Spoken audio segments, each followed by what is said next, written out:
and weigh up to 5 kilos. These prize fish have monstrous appetites and surprisingly bloodthirsty tastes.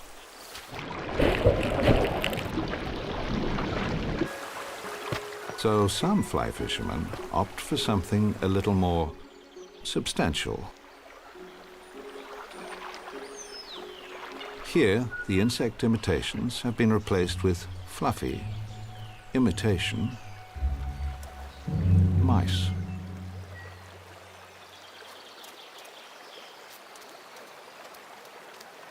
House mice first arrived in New Zealand as stowaways on European boats.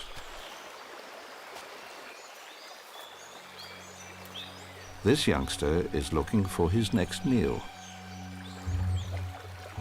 But first, he'll have to run a gauntlet.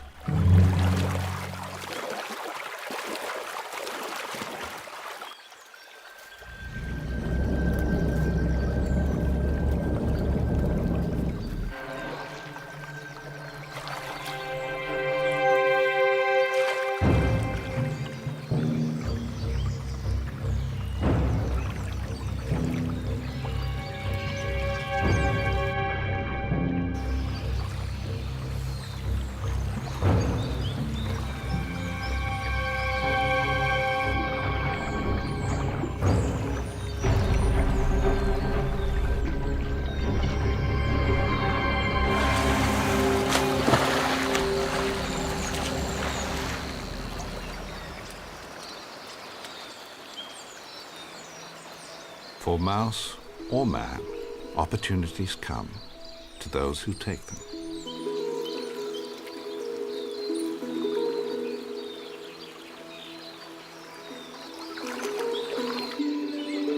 New Zealand is a modern paradise for newcomers from around the world. A Sally Lightfoot crab. One of thousands of shore crabs just waiting for their moment. Every day they gather on the tropical shores of Brazil, waiting for the tide to go out.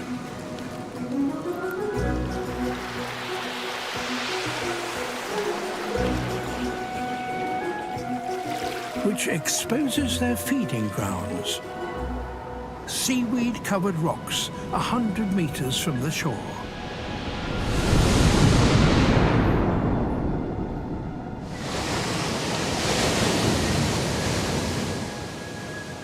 Getting there is a race against the tide.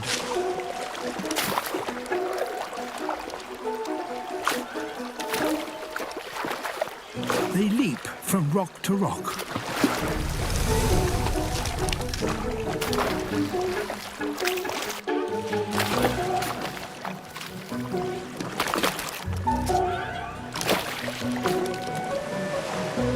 These crabs seem to be afraid of the water.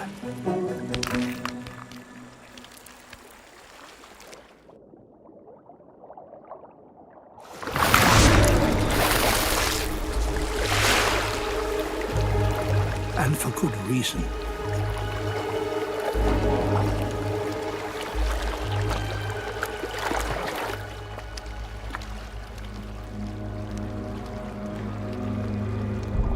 The moray eel. The chain moray is a specialist crab hunter.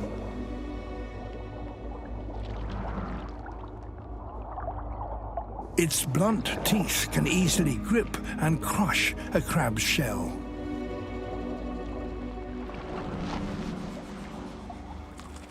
It's the crab's deadliest enemy.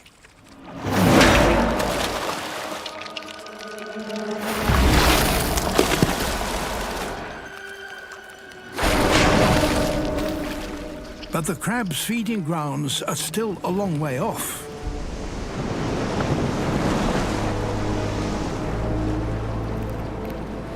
They must press on.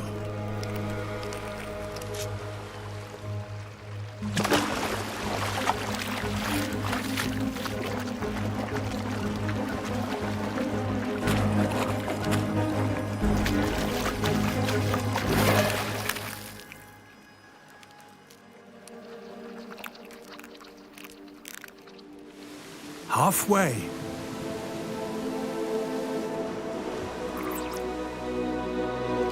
But their enemy has other ideas.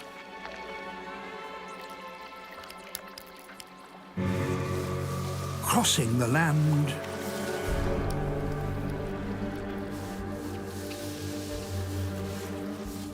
to reset the ambush. To feed, the crabs must keep going.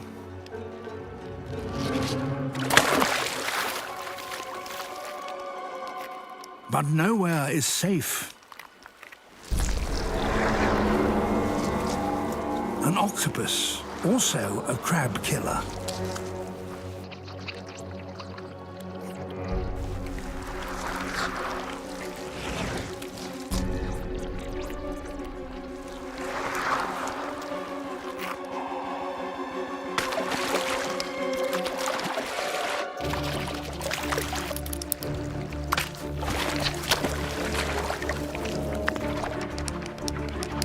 The crabs make a dash for it.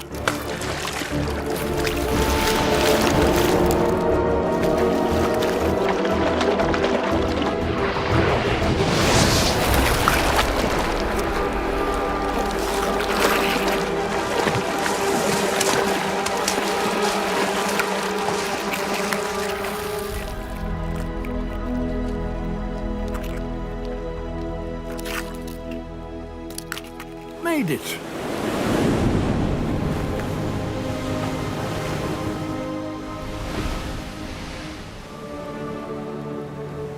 Risking life and limb to graze on these seaweed pastures.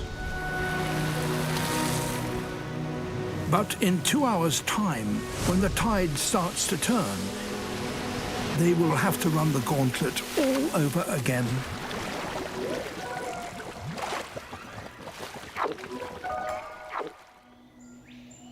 Back in the Australian rainforest, this weaver ant fortress sits at the heart of a rich territory.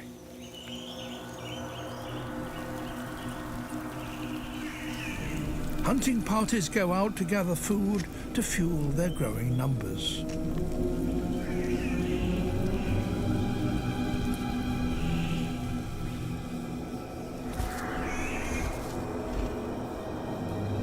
Some canopy caterpillars are not killed, but farmed by the ants. They exude a sugary secretion that the ants collect. In return, the ants mount a guard to protect the caterpillar wherever it goes.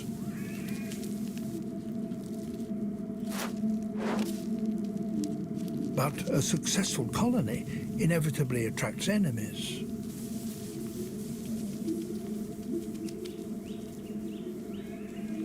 This jumping spider's body shape resembles that of an ant. A disguise good enough to fool these nursery guards.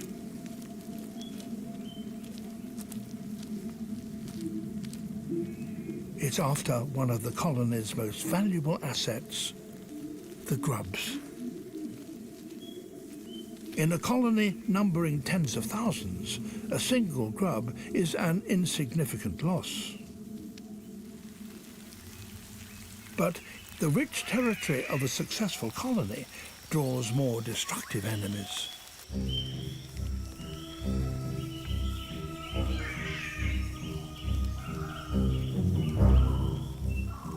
Raiders from a neighboring weaver ant colony looking to expand their own empire.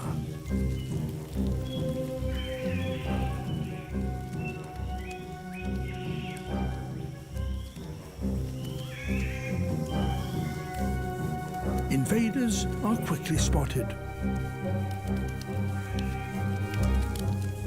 The guard releases pheromones to alert the rest of the colony. They stream out of the nest to defend their home.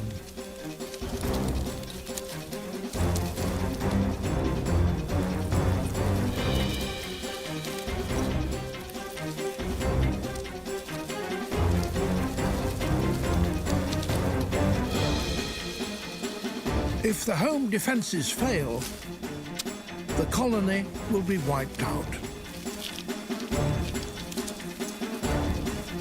Some of the defenders deploy their most potent weapon. They squirt formic acid.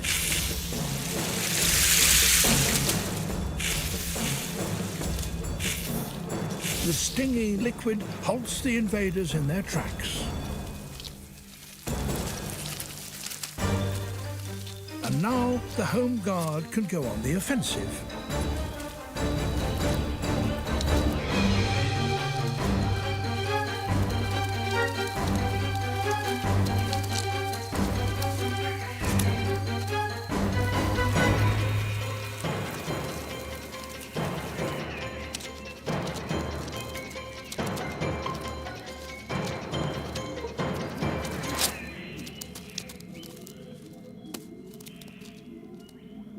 Home and territory are secure once again. A colony may lose many workers in defense of its home, but their sacrifice helps safeguard the next generation. It's now midsummer, and the sun is shining at full strength. The increasing warmth is the cue for an Atlantic lobster to start on a long journey. She spent the winter 250 meters down, far beyond the reach of the storms. But it was cold down there, and now she needs to find warmer water, so she's marching towards the shallows. They, however, are 150 kilometers away.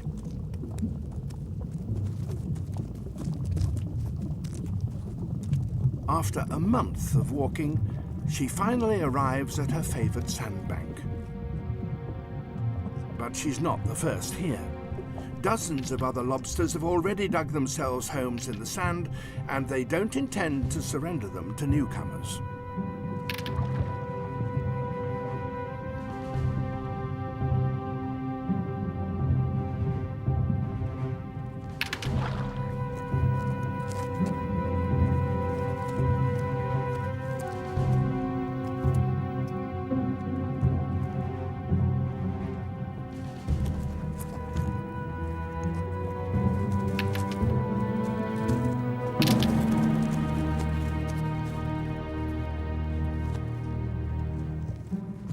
Size counts for everything in these battles. The new arrival is in urgent need of a pit, and since she weighs a hefty 7 kilos, she stands a good chance of getting one.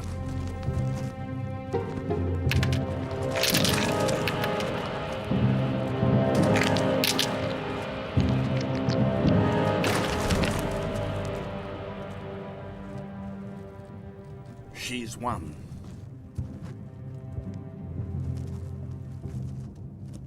These battles continue for the next 2 months, and they're crucial, for the females must have both shelter and warm water if they're to raise their young. For the last 7 months, each of these females has been carrying around about 20,000 fertilized eggs, but their task is approaching its end. The warmth of the shallows is speeding the eggs' development. 2 more months, and the eggs are ready to hatch.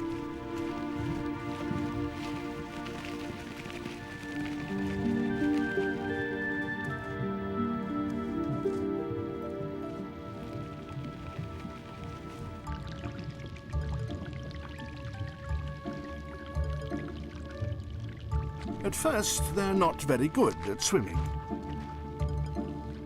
But within a few minutes, the babies are able to set off in a purposeful way.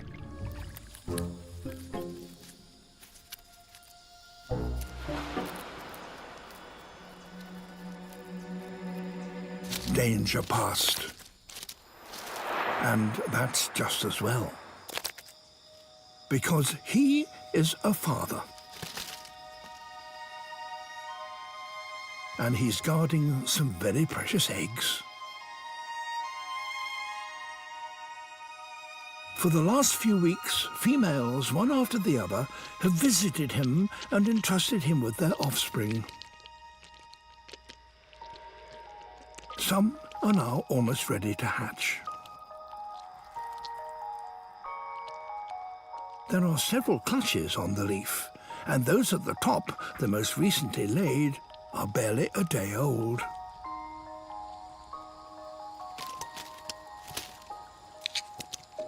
But in the jungle, there's always someone out to get you.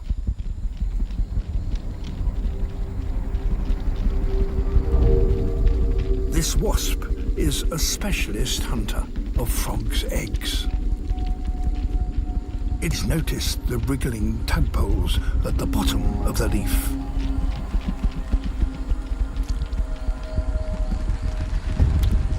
He mustn't move. The youngest eggs are the most vulnerable, and he can't guard them all.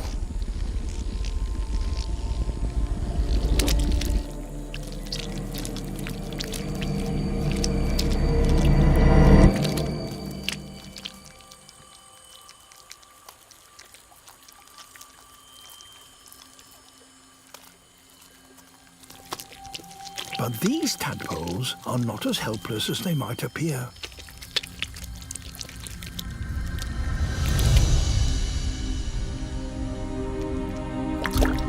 Incredibly, the unhatched tadpoles can sense danger, and the oldest and strongest wriggle free and drop into the stream below.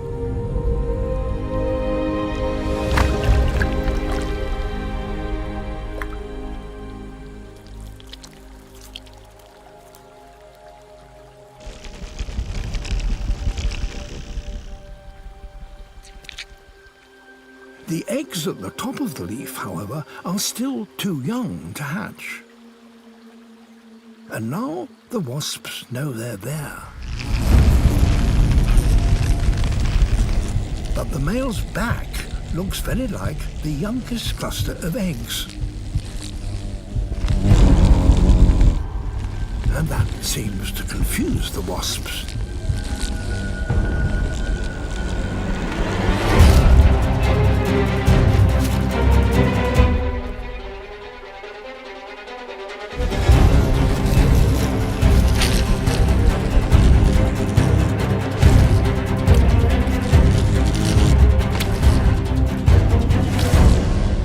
Using his own body as a decoy is a huge risk.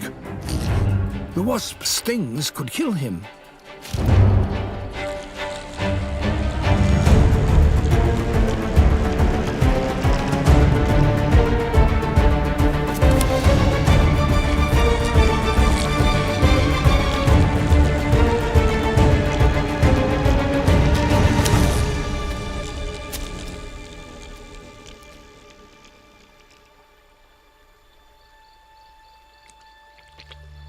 He's managed to save most of his young. He'll have to remain on guard for another 2 weeks.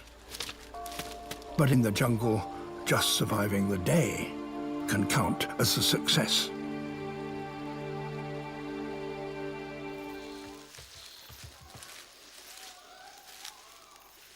This is one of them. From the purposeful way in which he's walking, it's clear that the search for prey has started. The other members of the team are not far away.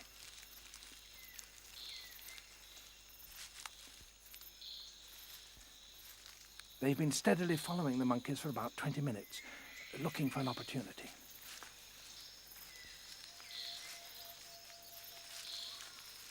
The technique they'll almost certainly use is that one of them will be driving the colobus ahead of him. Then there will be others that go up on either side who are the blockers, who won't make any attempt to catch the monkeys. And then there are chasers who go and grab at the monkey if they can. And finally, there's one male who will go up ahead and ambush it, so bringing the whole trap closed. The monkeys are now getting alarmed. A driver's going up to prevent the group from settling and to drive them towards an area where they're more easily trapped.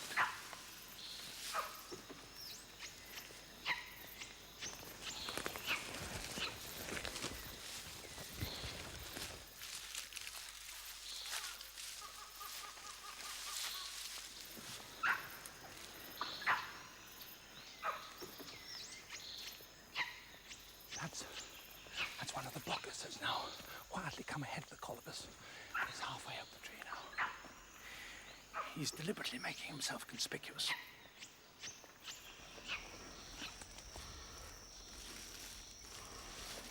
Now it looks as though they're all in position. The driver's gone up, the blockers have gone up, and now the one who's going to make the ambush and close the ring, he's gone up too. The colobus will be very lucky if they escape now.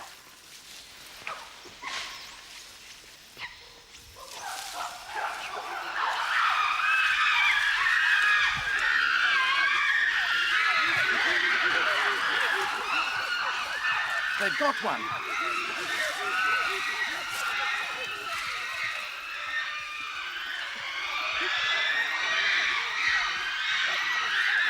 The hunters are tearing it apart. Everyone, the hunters in the trees and the spectators on the ground, are screaming with excitement.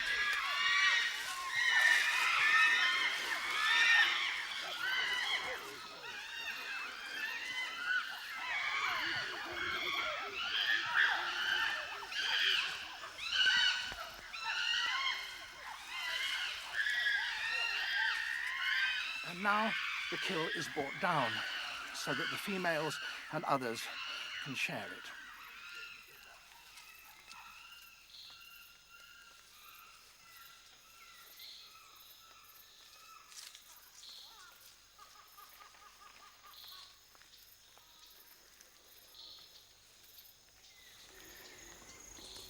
And there's the reward for that long chase.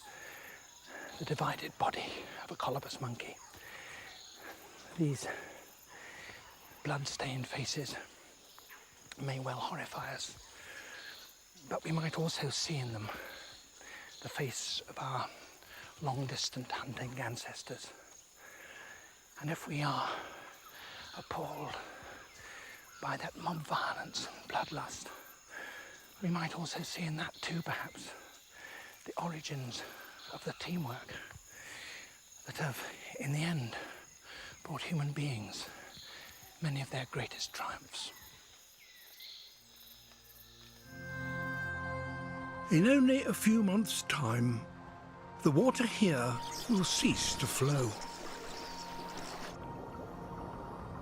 8,000 square kilometers of swamp will dry and disappear.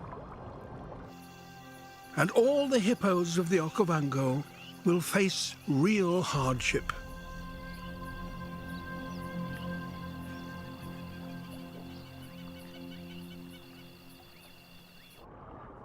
Water is the hippo's sanctuary. It keeps them cool in the baking heat and provides the vegetation on which they depend. And safety away from predators. But with all of this slowly evaporating, everyone will need to be prepared.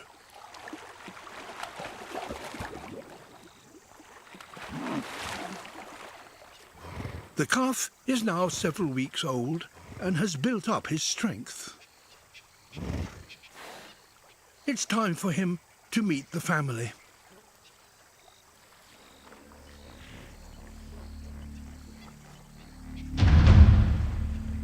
Returning to the pod with a new baby is inevitably risky.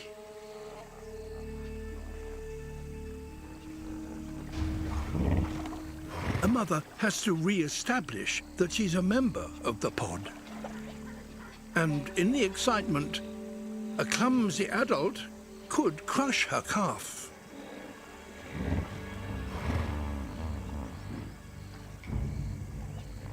The dominant bull is right in her path. If she stands her ground with him, half her battle could be won.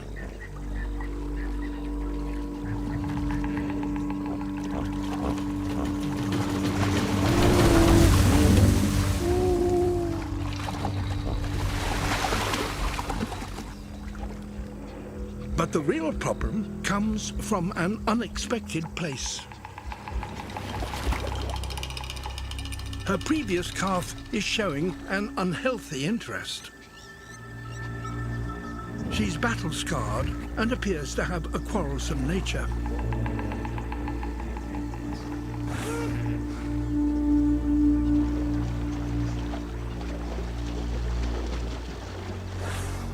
Jealousy or curiosity? Whichever it is, it's dangerous.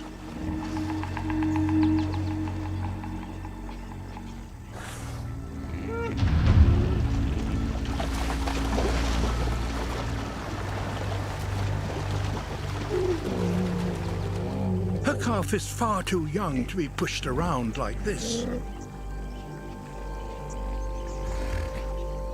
He's frightened and stays close to his mother.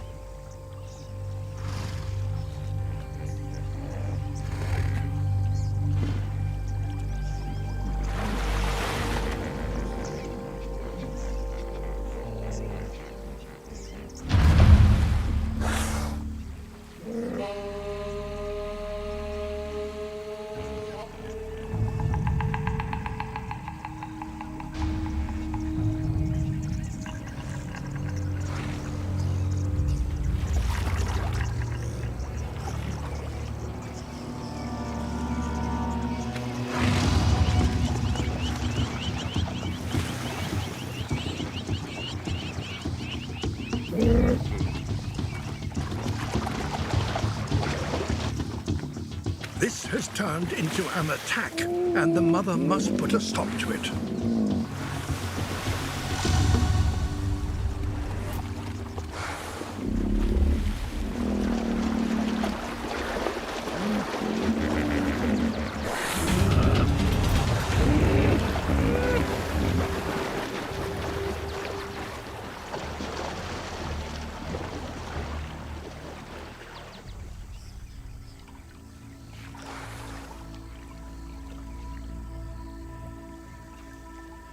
The pair remain on the periphery of the pod. But the rest of the family can still hear them.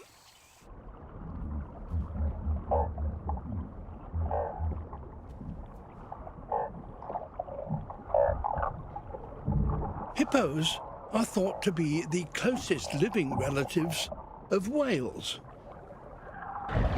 And they too make most of their vocalizations underwater. Their head and jawbones capture vibrations and transmit them directly into the ear.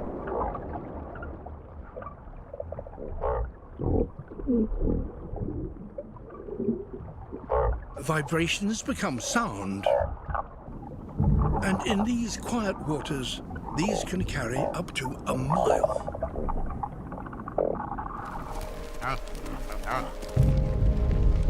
They're setting off on the greatest overland trek made by any animal.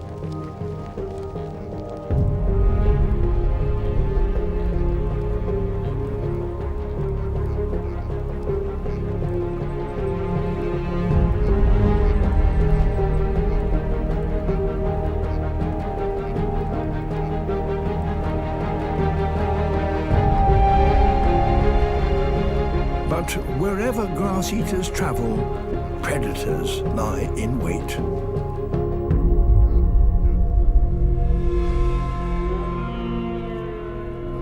Here they are, Arctic wolves.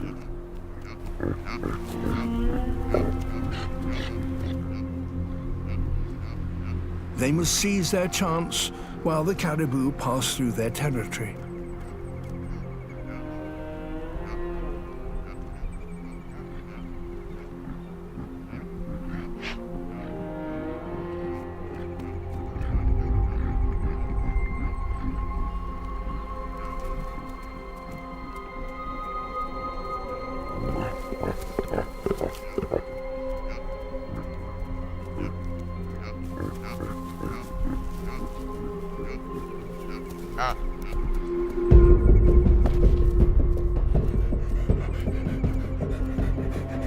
The wolf runs at the herd, trying to flash out the weak or the slow.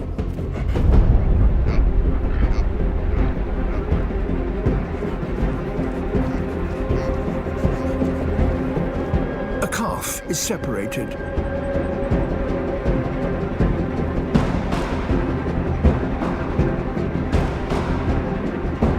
At full tilt, 60 kilometers an hour, the wolf is just faster.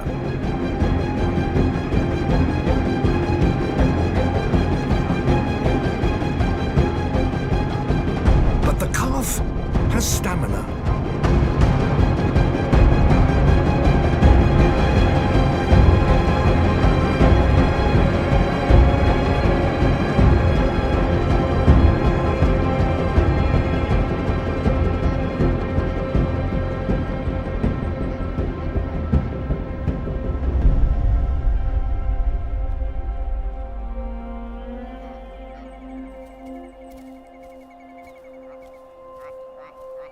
Only a few weeks old, and this calf's will to survive is remarkable.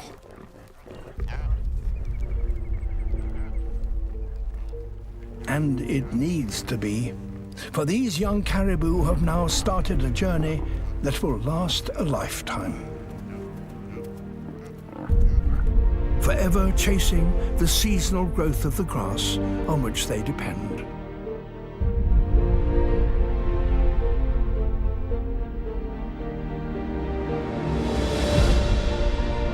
Like all grassland creatures, they are at the mercy of these unpredictable but ultimately bountiful lands.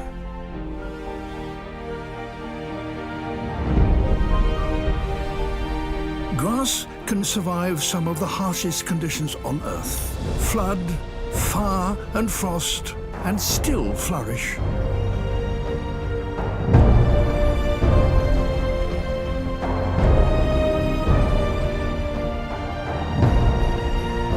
So it is that grasslands provide a stage for the greatest gatherings of wildlife on planet Earth.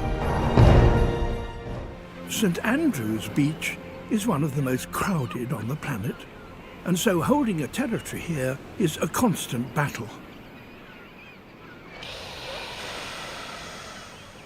This bull elephant seal holds the mating rights to 60 females. For 2 months, he's guarded this stretch of beach. Unable to feed, he's losing 10 kilos a day. And he's exhausted. But other bulls are lying around, waiting their chance.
Blubber, 15 centimeters thick, is protection against the cold, but not from the impact of a 4-ton opponent.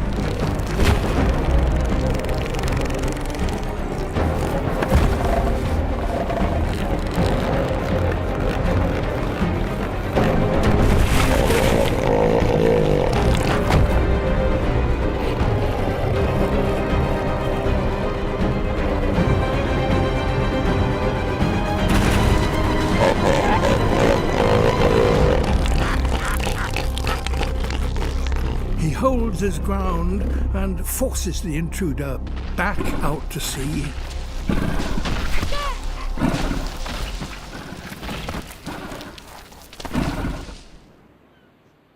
Life in the Antarctic is harsh indeed. But all these creatures come here because the Southern Ocean is one of the richest on Earth.